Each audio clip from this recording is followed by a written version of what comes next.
Salam herkese, kanalıma hoş geldiniz. Bu videoda sizinle birlikte geçen videoma gelen suallarınızı cevaplandıracağım ve 9-cu, 10-cu, hətta 8-ci siniflər üçün tövsiyə videosu olacaq. Sonda tövsiyələrimi verəcəm. Keçən videonun altına çox suallar gəlibdi. Gəlin bir-bir hamısını cavablandıraq. Sualları burada götürmüşəm, bir-bir oxuyacağım və öz fikirlərimi, cavablarımı bölüşəcəm sizlərlə. Başlayaq onda. Belə bir sual var ki, Azərbaycan dilindən nə işləyək? Dim yetərlidirmi? Özümü götürüm. Mən Azərbaycan dili hazırlığında əsasən dim işləyirdim, yəni toplular. Top birinci hissə və ikinci hissə mətnləri. Toplumun sonunda mətnlər olurdu. Əsasən də ikinci hissənin mətnlərini mən dönə-dönə işləyirdim. Elə bir mətn var idi ki, mən onu 2 dəfə işləmişəm, 3 dəfə işləmişəm. Yəni məncə mətnləri işləmək lazımdır. Əlavə nə işləyirdik? Güvənən OTK-nın sınaqları olurdu, sınaqları işləyirdik və MİQ var idi. MHM var idi. MHM-in testləri, MHM-in MİQ testləri. Biz onlara hazırlıqda işlədik, amma məncə sadəcə toplu bəli, yetərli olacaq, sırf Azərbaycan dilinə görə. Azərbaycan dili müəlliməm mənim Pərvanə müəllimə idi və bizə Pərvanə müəllimə əsasən ikinci hissənin mətnlərini təkrar işlədirdi və çox xeyir oldu. Hətta ikinci hissənin testləri bizim imtahanda çox işimiz yaradı. Hətta bizim mətnimiz çətin olmuşdu. Buna baxmayaraq bizə rahat gəlmişdi. Sonra ikinci sualımız. Kimya, biologiya, fizika oxumaq taktikaları istəmisiniz məndən? Gəlin başlayaq fizika taktikamdan. Mənim fizika taktikam nə idi? Qayda kitabım var idi. Qayda kitabında dərsi oxuyurdum. Dərsi oxuduqdan sonra hazırlığa gedirdik. Dərsi danışırdıq və testinə davam edirdik. Və mənim hər ay etdiyim müəyyən bir iş var idi. Bir ay ərzini keçilən bütün dərslərin, bütün düsturlarını vərəqlərə yazırdım. Bir tərəfinə düsturun adını yazırdım, vərəqin digər tərəfinə isə düsturun formasını yazırdım. Bir dəqiqə.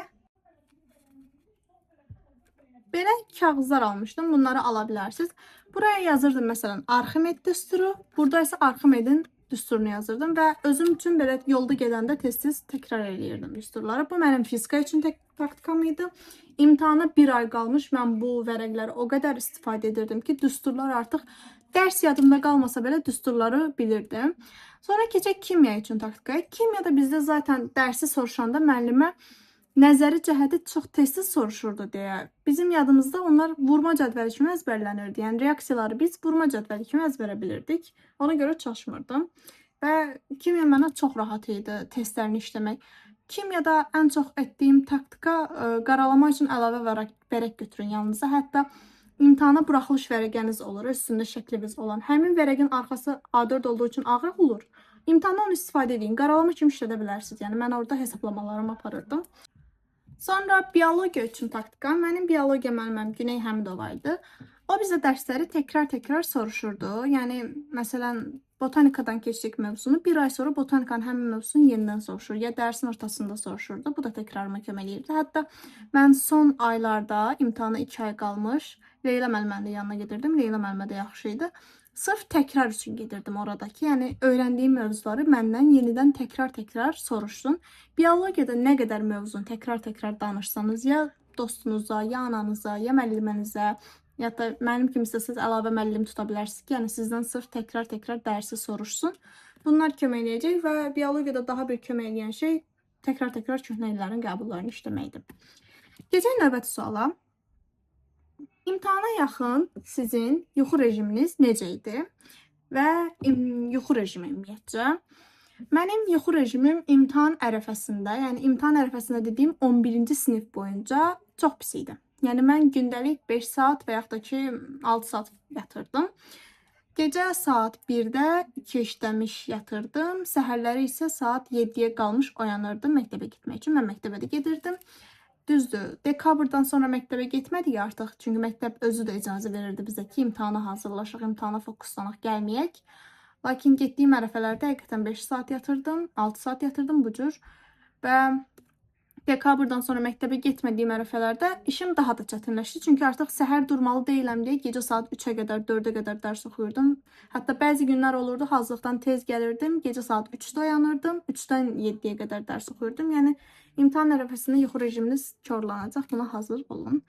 Əlavələri işləməyə nə vaxtdan başlamışdınız? Əlavələr dediyimiz şeyləri işləməyə özünüzdə boşluq hiss etdiyiniz zaman başlaya bilərsiniz. Mən məsələn Kimyadan əlavəni, kimyada hazırlıqda sınaq yazanda boşluğum olduğunu gördüm ki, məsələn, normalda mən 25 düz yazıramsa, 23 düz yazmışamsa, artıq azaltmışamsa, evə gəlirəm və həmin mövzuya aid əlavələr işləyirəm. Riyaziyyatdan əlavələrimi mən imtahana 1 ay qalmış OTK sınağında gördüm nəticəm qane-edici deyil.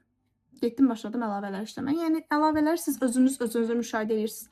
Sizdə boşluq haçan yaranırsa, o vaxtı başlayırsınız. Bir də istirahət etməyə heç vaxt ayırırsınızmı? Dediniz, bəli. İstirahətimi çox vaxt ayırıram mən.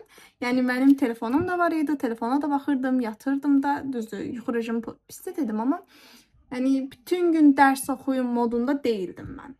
Dərsimi də oxuyurdum, istirahətimi də edirdim, əyləncəmi də edirdim. Yəni, belə. Sonra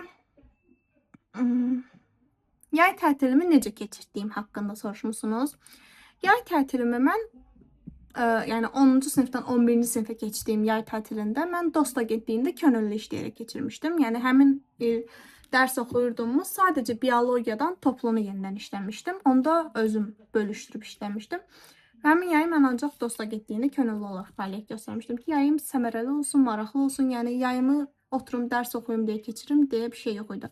Xüsusən də 10-cu sinifdən 11-ci sinifə keçdiyiniz yay ərəfəsində çalışın dincələsiniz, çalışın beyniniz biraz sakitləşsin ki, 11-ci sinifdə daha güclü, ciddi rejimlə oxumağa başlayacaqsınız. Və 3-cü qrup istəyənlər çoxdur. 3-cü qrupa aid video gələn həftə ərzində yükləyəcək. 3-cü qrupa aid bir dənə uşaq tapmalıyam. 600 çox yazan, 600-dən çox yazan, hüquqi hazırlaşan. İnşallah tapsam, gələn həftə sizin üçün videolar çəkiləcək. Daha sonra bir sualımız da var. 10-cu sinifdə imtahana necə hazırlaşırdın? 10-cu sinif ərzində mən buraxılış hazırlıqlarımı saxlamışdım. Yəni, mən 10-cu sinifdə ingilis dilinin hazırlığa getmədim. İngilis hazırlığını saxladım.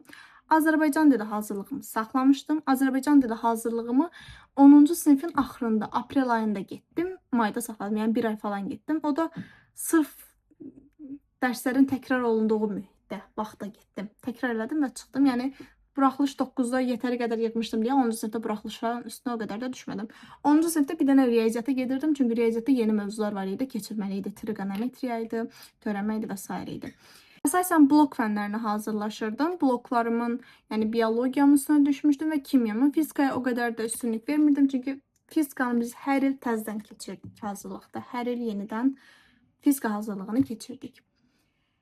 Daha bir sual. Heç motivasiyadan düşdüyün zaman olubmu? Bəli, olubdu. Xüsusən də mənim OTK sınaqlarına girdiyim ərəfədə 11-ci sinifin əvvəli imtahana girirdim OTK sınağına və vaxtı bölə bilmirdim. Çatdıra bilmirdim. Yəni, suallar rahat idi, amma mən köçürə bilmirdim. Vaxt bölünmürdü. Dəfələrlə olub ki, imtahandan çıxmışam. Görmüşəm, nəticəm az gəlibdi. Motivasiyadan düşürsən, avtomatik yaza bilməyəcəm, girə bilməyəcəm. Bu cür düşdüyüm çox olurdu. Motivasiyan olmayanda nə edirdin sualda var. Əsasən mənə yaxınlarım, ailəm, dostlarım, tanışlarım, bunlar mənə dəstək olurdular. Eləyə biləcəksən deyirdilər. Mən də inanırdım, eləyirdim. Yəni, motivasiyanı sizdən asılıdır əslində. Onu konkret bir düsturu, bir həlli yoxdur. Mən sizə deyim ki, bunu elə motivasiyan qalxacaq, yox. Çalışın, özünüzə inanın və nəticənin aşağı olmasa həmişə aşağı olacağı mənasına gəlmir. Bugün aşağıda, sabah yuxarıdır. Daha bir sual. 4-cü qrup olmağı nə vaxt qərarı almışsan? 1-ci sinifdə. Yəni, bizim ailədə məni doğulduğum vaxtdan bu günə qədər həmişə həkim olaraq görmək istəyiblər. Xüsusən də anamın arzusu olub həkim olmaq. Ona görə də mənə uşaq yaşlarımdan bəri həkim olacaqsan dedikləri üçün mən artıq məktəbi başlayanda da, ibtidai sinifi bitirəndə də, 7-ci sinifdə də, 8-də də bilirdim ki, mən 4-cü qrup üzrə gedəcəm, mən həkim olacam. Yəni, belə. Növbəti suala gedək. Oxuduqdan sonra hansısa ölkədə oxumaq fikrim varmı ümumiyyətcə? Bəli, mən tibbi seçmişəm və bizdə rezidentura imtahanı olur. Hansı ki, rezidentura imtahanını istəsək bu ölkədə davam etdirə bilərik və yaxud da istəsək xaricdə. Yəqin ki, mən xarici seçəcəm. Və mənim özümün indiki qərarım Türkiyədə TUS-a hazırlaşmağı düşünürəm. Almaniyanı da seçmək olar əslində, amma Almaniya mənə daha çətin gəlir. Çünki həm dil öyrənməliyəm, həm onun imtahanına hazırlaşmalıyam, həm bizdə tibbi şeyləri yenidən alman dilində öyrənmək də məncə çətin olacaq, elmi alman dili. Ona görə məncə Türkiyə daha rahat olacaq. Həm Türkiyənin prestij olaraq yaxşıdır, Türkiyədə də tibb təhsili inkişaf edib. TUS imtahanı məsələn dünyada ən çətin ikinci imtahandır hal-hazırda. Sadəcə dil rahat olacaqdı. Yəni çox da xarici ölkədə olmuş kimi özümü yad hiss eləməyəcəm. Gedib də tək qalmaq istəmirəm xaricdə. Buna görə mən Türkiyəni seçəcəm. Siz də hansını istəyirsinizsə seçə bilərsiniz. Növbəti sual, riyaziyyata necə hazırlaşdığını deyə bilərsənmi? Mənim riyaziyyat müəlliməm mənim anam idi. Və bu mənim uşaqlığımdan belə idi. Yəni 5-ci sinifdən bəri anam idi. Hazırlıqda da anam keçirdi, Rəqsan müəllimə. Və anam bizə riyaziyyatı əvvəl nəzəriyyə üzərindən keçirdi. Yəni biz Namazovun testlərini işləyirdik. Namazovda misala aid çox nümunə olur. Yəni bir dənə toplama misalının belə 20 dənə forması var. Həmin o 20 formanın 20-sini də yazıb bitirdikdən sonra artıq əlimiz öyrəşirdi. Biz 8-ci sinifdə hazırlığa başlayanda riyaziyyatdan full ancaq Namazov dərsliklər deyib bütün materialı keçib bitirmişdik və 9-cu sinifdə test toplusundan güvənin testlərindən işlədirdi bizə. Artıq əlimiz testə öyrəşsin deyə. Və nəticəm məndə 9-da 97 bal idi riyaziyyatdan, 11-də isə 100 bal idi. Hətta mənim bibim oğlu da anamın yanına hazırlığa gedirdi. Onun 9-da da nəticəsi 100 idi, 11-də də nəticəsi 100 oldu.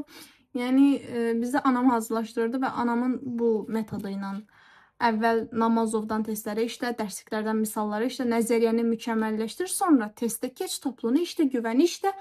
Bu cür davam etdikdə, bəli, nəticəniz həqiqətən artır. Ümumiyyətlə, riyaziyyatda əsas məsələ məntiqdir. Məntiqi tutmalısınız. Yəni, qayda kitabında yazılan sözlər sənə çatmaya bilərsən, özün məntiqi tutmağa çalış ki, mən burada niyə bu ikisini topladım? Bunun toplanmasının bir mənası var, bir məntiqi var. Yəni, o mən prosto qayda olaraq əzbərləyim ki, bunu toplamalıyam, imtahanda da yadımdan çıxacaq, səhvən çıxacaq. Neyse, sualım səhv getdi. Ona görə riyaziyyatda çalışın, məntiq tutun, alınacaq. Sonra videonun altında çoxlu gələn bir sual daha var ki, 9-cu sinifdə az bal yığmışam, nə edə bilərəm, 11-də balım qalxacaqmı və yaxud da ki, 9-da bu balı yığmışdım, 11-də qaldıra biləcəmmi? Bəli dostlar, eləyə biləcəksiniz. Mənim anamın yanına bir oğlan gəlirdi hazırlığa. 9-cu sinif nəticəsində riyaziyyat balı 53 bal idi. Və həmin oğlan sadəcə 10-cu, 11-ci sinifdə gəldi anamın yanına və 11-də onun nəticəsi 100 bal oldu. Bildiniz, yəni 53 baldan 100 bal eləyibdi. Yəni 90 etsə nəysə deyərəm, 100, yəni səhvsiz yazmışdı buraxılış imtahanını riyaziyyat üzrə.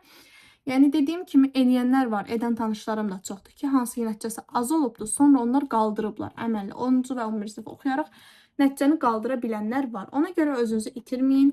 İndi 9-cu sinif olanlara da məsləhətim odur ki, sizə ətrafınızda çox adam deyəcək ki, 9-un imtahanı lazım deyil, əsas 11-indir, 9-un imtahanına hazırlaş. Xeyr, belə bir şey yoxdur. 9-un imtahanı vacibdir. Nəyə görə vacibdir? Bir kolleci verənlər üçün vacibdir. Onu ümumiyyətcə deməyəcəm. Onlar zaten bilir ki, mən 9-un balı ilə gedirəm. Bir də siz əgər 11-ə davam edəcəksinizsə, sizə motivasiya olması üçün vacibdir. Sən əgər 170 bal yığmısansa, sənə hazırlığa gedəndə heç bir müəllimin o qədər də motivasiya verməyəcək. Başlayacaqlar ki, sən onsuz da az yazmısan, yəqin az olacaq.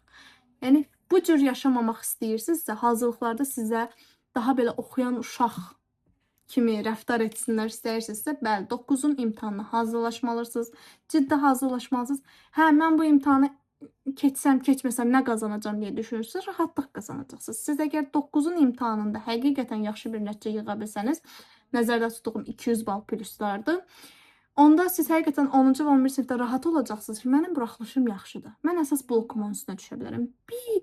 Çox az rahat olursunuz da, yəni başınız dinc olur. Amma az yığanlar da özünü itirməsin. Bəli, sizin işiniz nisbətən çətin olacaq, mental və fiziki olaraq. Amma siz də 11-ci sinifdə balınızı qaldıra bilərsiniz.